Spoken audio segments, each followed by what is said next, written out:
Bonjour à tous et bienvenue dans cette nouvelle vidéo de présentation de réplique d'Airsoft.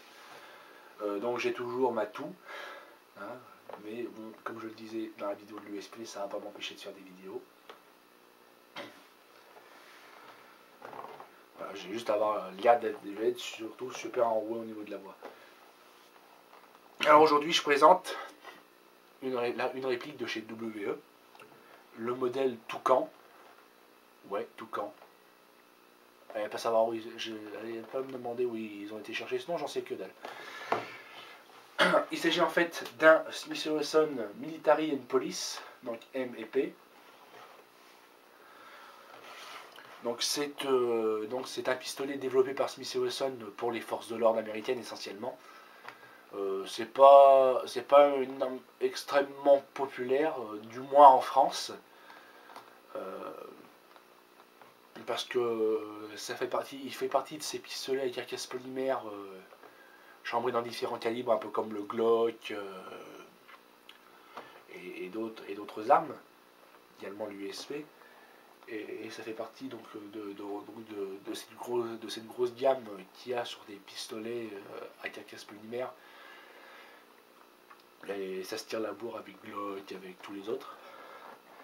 Et finalement, en France, le EBP est pas super populaire, du moins pour ce qui est de l'arme réelle. Après, en Airsoft, j'ai constaté quand même qu'il y avait quand même quelques fans. Enfin bon. Donc cette réplique, je l'ai achetée chez Réplique JLP, ma petite boutique habituelle. Je l'ai payé 147,90 €. C'est une réplique qui coûte dans le nerf entre 100 et 150 € selon les revendeurs. Donc dans la boîte, une boîte classique de WE, du polystyrène, donc une boîte en carton du polystyrène. On a bien sûr une image de la réplique sur la devanture de la boîte. Un petit manuel comme d'habitude chez WE. Je ne vais pas présenter les manuels WE à chaque fois parce que voilà, en fait ça me fait chier. Voilà. Les manuels WE, on les connaît. De toute façon, il n'y a pas grand chose dedans, hein, à part un éclaté de la réplique et 2-3 conneries. En chinois et en anglais. Donc on a la réplique. Et on a toute une tripotée de backstraps. Des backstraps roses, au cas où vous voudriez affirmer votre... Non, je vais pas faire cette blague en fait. Donc des backstraps roses et des backstraps noirs. Voilà. Et c'est tout. Voilà, il n'y a rien d'autre. Rien du tout.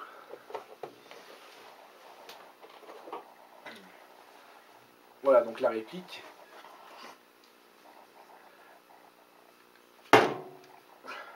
Donc on va commencer déjà par le magasin. Donc magasin comme à l'habitude chez WE, un petit magasin, on va dire je pense aller une vingtaine de coups. De toute façon c'est comme tous les bébés. Hein. Voilà, donc comme à l'habitude chez WE, on peut baisser le follower et remplir par le bas. Comme à l'habitude chez WE également, c'est un follower en plastique. Donc on a quand même un joli chargeur avec les marquages du nombre de cartouches sur le côté. Voilà, c'est un joli chargeur.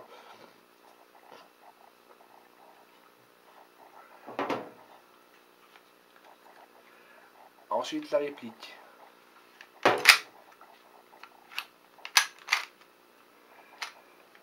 Réplique assez sympathique, esthétiquement, au niveau de la forme. On a une carcasse donc polymère avec un toucher agréable. On a un rail polymère moulé, donc rail Picatinny 22 mm.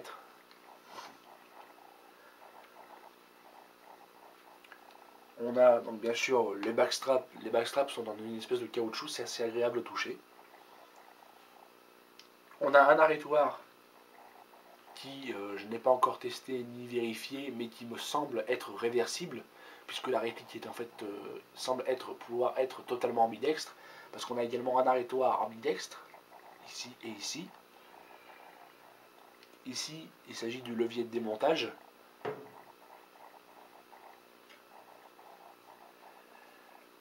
On a une plaquette avec un numéro de série ici. Bien sûr, chez WE, à mon avis, c'est fort. C'est même à tous les coups, c'est un numéro de série unique à tous les coups. On a une queue de détente assez spéciale en polymère, en 2 parties. Donc au toucher, c'est assez bizarre.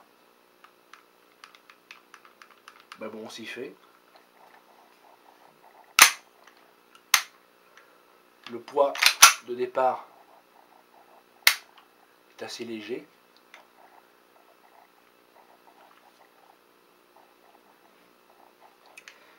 La glissière, donc une glissière en aluminium, en alliage d'aluminium, hein, comme à l'habitude de WE, avec un extracteur d'une couleur différente et qui est une pièce à part. Donc c'est une chose assez sympathique. Sur ce type de modèle, c'est le petit détail toujours sympathique et appréciable. On a des organes de visée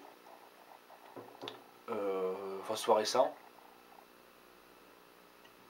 Moi, ce que je conseille, c'est sur ces organes de visée de mettre un petit peu de vernis ou quelque chose dans le genre, parce que ce qui fait que c'est phosphorescent, en fait, c'est de la poudre.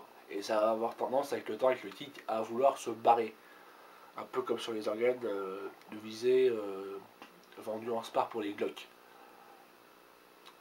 Dans le même type, hein, phosphorescent, fluorescent. Donc moi j'ai posé un peu de vernis pour cette haine. Alors, au niveau marquage, il n'y a aucun marquage, à part le logo WE sur la carcasse. Et numéro série, il n'y a aucun marquage. La faute sibérienne et ses licences. On a également, très appréciable et typique de chez Smith & Wesson, sur la glissière, les stries de préhension en forme d'écailles de poisson.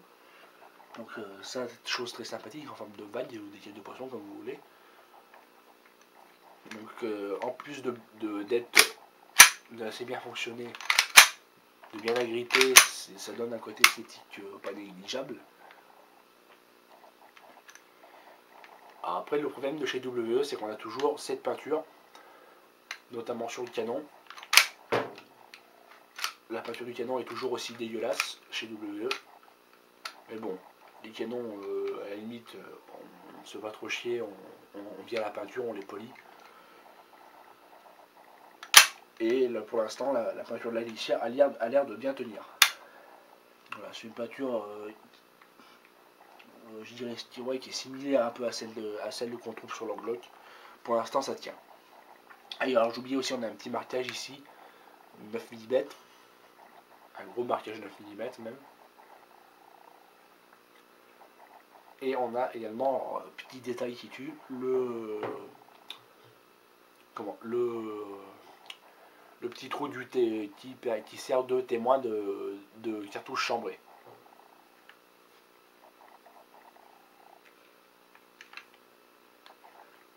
Donc, globalement, moi je suis assez satisfait. Hein. De toute façon, c'est du WE. Hein. On a l'habitude, on sait ce que c'est, on sait ce qu'on achète. Donc, c'est pas trop mauvais. Alors, pour le démontage, ça se passe un peu comme un Beretta. On tire un petit peu la culasse. Enfin, on tire même carrément la culasse en arrière. On baisse le petit levier ici. Et ça sort tout seul. On a ensuite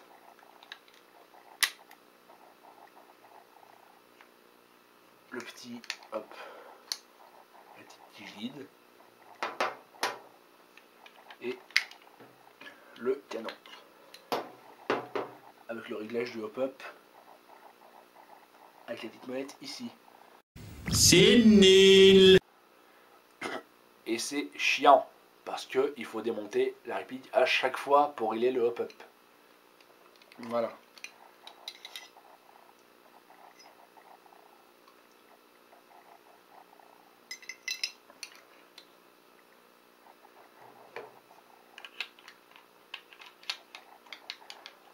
Alors, petite précision aussi à donner, c'est que au niveau du mécanisme, ça reprend globalement le Glock WE.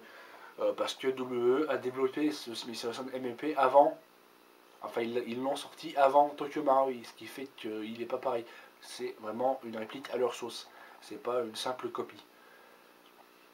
Donc on va avoir bien évidemment, ça commence à arriver, des pièces dédiées, notamment chez Ratek.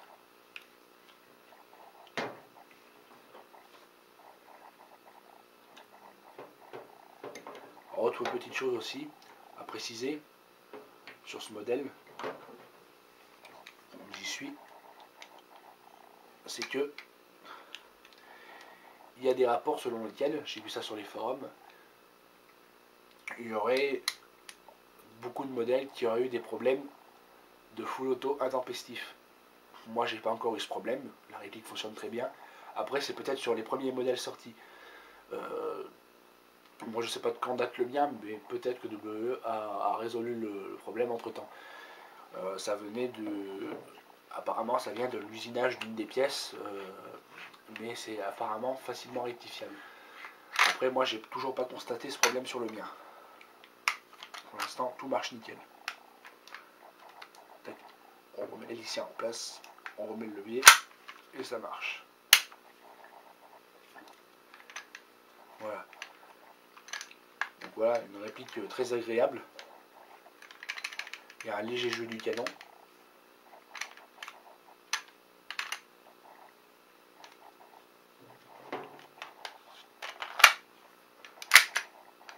On a également, moi j'aime bien, donc je le précise à chaque fois parce que j'aime bien, le Power Stroke.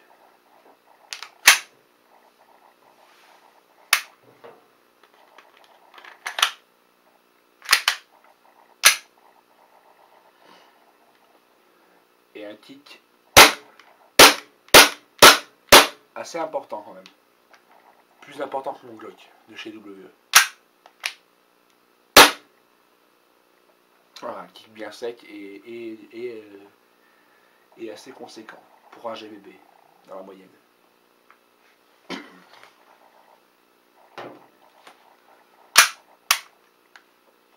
Pour les backstraps, ah oui alors j'oubliais, cette réplique on n'a pas de sécurité. Il n'y a pas de sécurité, il n'y a pas de levier de sûreté. Ou s'il y en a un caché, je l'ai pas trouvé. Mais il n'y a pas de sécurité, donc la sécurité c'est ça. De toute façon, désarmement de la réplique, manuel. Voilà, si votre réplique est armée avec une bille chambrée, et ben il suffit juste de retirer votre chargeur, vous appuyez, et au moment où vous devez retourner en jeu, vous vous armez de nouveau, et vous remettez votre chargeur, et là vous êtes prêt à jouer.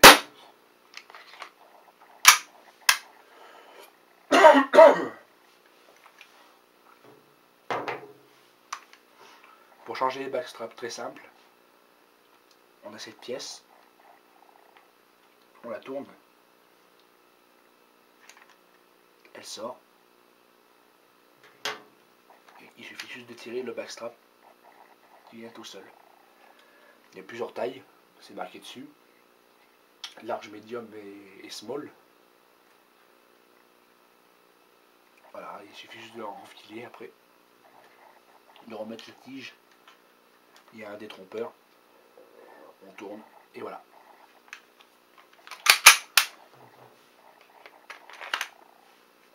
Donc, on passe maintenant aux mesures chronie et aux tests de tir.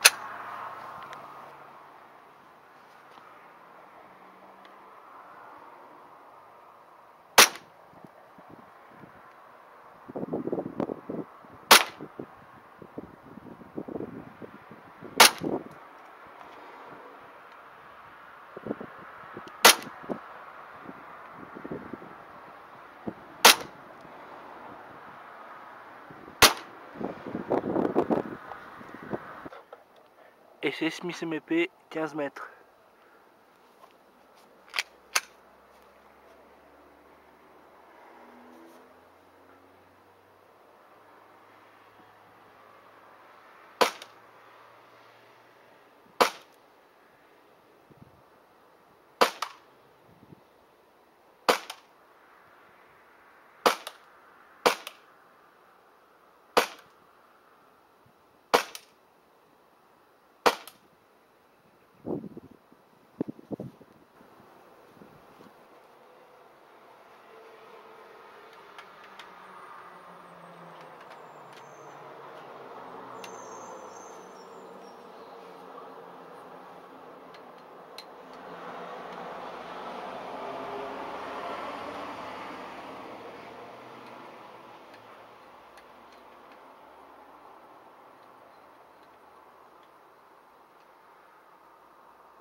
Pour conclure sur ce Smith Wesson MLP WE, alias Toucan, alors, rien à faire, ce nom je m'y ferai pas.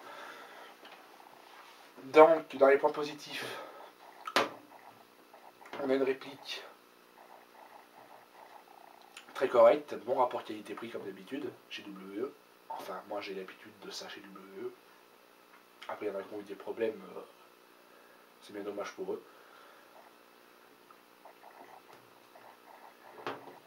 On a donc des backstraps interchangeables, un kit intéressant, des performances moyennes pour un GBB, une puissance acceptable,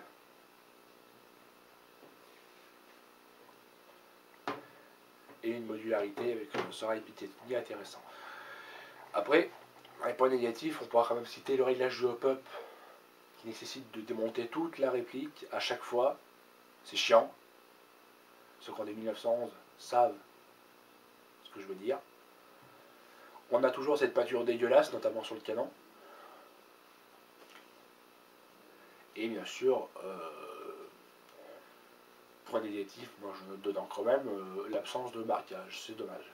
C'est dommage, mais c'est la faute à Siberian. Voilà.